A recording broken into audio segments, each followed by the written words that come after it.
بعد از خوابی که ضحاک میبینه زندگی پر از ترس و نگرانی اون شروع میشه. بعد از مدتی فریدون به دنیا میاد.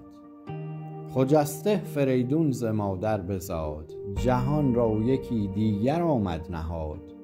ببالید بر سان سرو سهی، همی تافت زو فر شاهنشهی. اسم مادر فریدون فرانک بود و نام پدر اون آبتین. آبتین کسی بود که به خاطر ضحاک کشته شده بود و مغز اون رو خوراک مارهای ضحاک کرده بودن. در همین حین که فریدون به دنیا آمده بود، جستجوها برای پیدا کردن اون ادامه داشت. زمین کرده ضحاک پر گفتگو، به گرد جهان هم بدین جستجو. فریدون که بودش پدر آبتین، شده تنگ بر آبتین بر زمین. کمی اون طرفتر یک گاوی به نام برمایه وجود داشته که توی یک سبززاری در حال رشد بود و حسابی پرشیر و بزرگ بوده.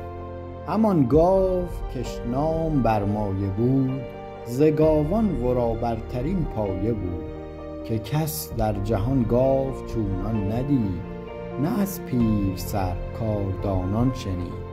از اون طرف جستجوهای ضحاک و سربازانش برای پیدا کردن فریدون هی بیشتر و بیشتر می شده. فرانک که احساس خطر میکنه فرزند خودش یعنی فریدون رو بر میداره و میره به سمت اون چمنزار. از نگهبان اونجا خواهش و التماس میکنه، میگه فرزند منو قبول بکن، اونو مخفی بکن و به وسیله این گاو یعنی برمایه بهش شیر بده تا بزرگ بشه. پر از داغ دلخسته روزگار، همی رفت پویان بدان مرغزار. کجا نامور گاو برمایه بود، که بایسته بر تنش پیرایه بود.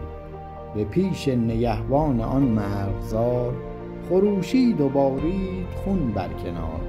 بدو گفت که این کودک شیرخوار، ز من روزگاری به زنهار دار. پدروارش از مادر اندر پذیر، و از این گاو نغزش بپرور به شیر.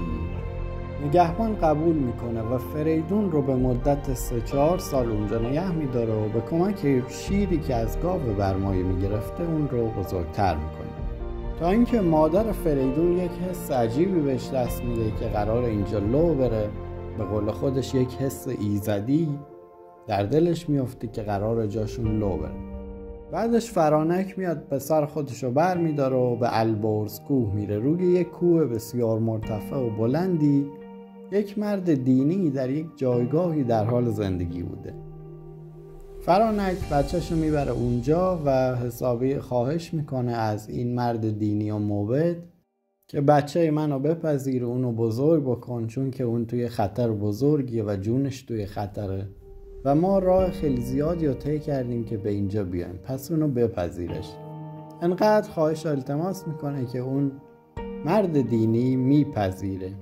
فرانک بدو گفت که ای پاک دین، منم سوگواری ز ایران زمین. بدان که این گرانمایه فرزند من، همی بود خواهد سر انجمن.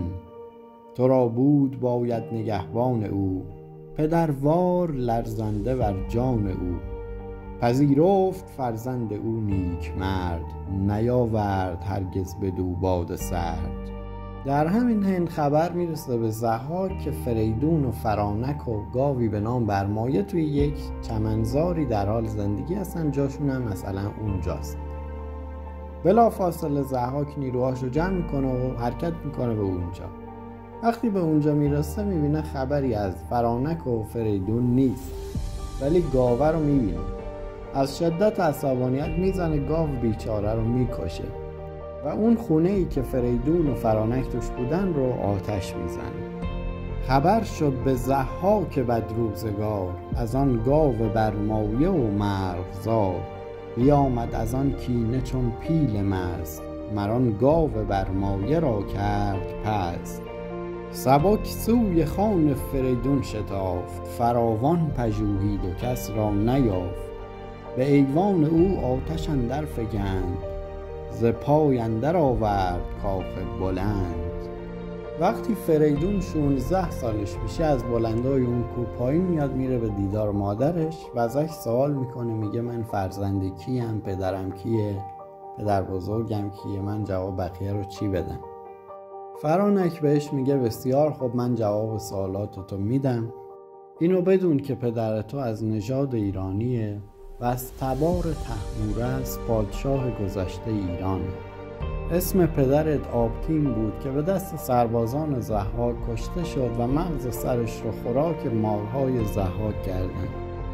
فرانک بدو گفت که ای نامجوی، بگویم تو را هرچه گفتی بگوی. تو بشناس که از مرز ایران زمین یکی مرد بود نام او آبتین. ز تخم کیان بود و بیدار بود، خردمند و گرد و بیازار بود. ز طهمورث گرد بودش نژاد، پدر بر پدر همی داشت یاد. بعد ماجرا رو برای فریدون تعریف میکنه که من احساس خطر کردم، تو رو از اونجا فراری دادم، به یک بیشه زاری بردم و توسط یک گاوی به نام برمایه بهت شیر میدادیم. بعد از مدتی جاسوسا جای ما رو لو دادن و من مجبور شدم باز هم تو رو فراری بدم و به البرز کوه بیارمت. وقتی ضحاک مخفیگاه قبلیمون رو پیدا کرد، اومد گاو بیچاره رو کش و خونه رو آتش زد. فریدون وقتی اینا رو میشنوه خیلی عصبانی میشه و میگه یه شیر نباید از چیزی بترسه، دل رو به دریا میزنم و میرم کاخ ضحاک رو روی سرش خراب میکنم. فرانک بهش میگه این فکر تو منطقی نیست، چون که اون پادشاه جهان هزاران سپاه و لشکر داره بر خودش و اگر بخواد میتونه صدها هزار نفر دیگر رو به لشکرش اضافه بکنه. پس دنیا رو به چشم جوونیت نگاه نکن و منطقی فکر بکن. بدو گفت مادر که این رای نیست، تو را با جهان سر به سر پای نیست. جهاندار ضحاک با تاج و گاه، میان بسته فرمان او را سپاه. چو خواهد زر کشوری 100,000، کمر بسته او را کند کارزار. جز این است آیین پیوند و کین، جهان را به چشم جوانی مبین. روزگار ضحاک با ترس از فریدون ادامه داشته و هر روز اسم اونو به زبون می آورده تا اینکه یه فکری به سرش میزنه. اول اینکه دستور میده تعداد سربازانش بیشتر بشن تا اگر قیامی شورشی چیزی شد بتونه اونها رو سرکوب بکنه. بعد وقتی میبینه نارضایتی ها زیاد شده، موبدا رو دعوت میکنه از تمام نقاط کشور، بهشون میگه ببینید من یک دشمنی دارم کم سن و ساله، اما از نژاد خطرناکی و انسان شجاعی، پس نباید اونو دست کم بگیریم. من صبر ندارم و باید سریعتر یک محضری تشکیل بدیم و بزرگان کشور همه امضا بکنن که من به جز نیکی کار دیگه ای نکردم، راستگو و نیک و خیلی خوب بودم. موبدا از ترس ضحاک هیچ کدوم اعتراضی نمی کنن و شروع به امضا می کنن. از اون طرف یک مکانی برای دادخواهی تشکیل داده بودن که مردم بیان و درخواست خودشون رو از پادشاه بخوان، اونم براشون انجام بده، بعد گواهی رو امضا بکنن. بین اینا یک آهنگری به نام کاوه فریاد میزنه و میگه من یک آهنگریم و بی آزارم، هیچ آزاری به حکومت و پادشاه نرسوندم، ولی همیشه از سمت حکومت به سر ما آتش و بلا میباره. اگر تو پادشاه 7 کشوری، چرا همه رنج و عذاب مال ماست و تفریح و خوشی و آرامشش برای تو باشه؟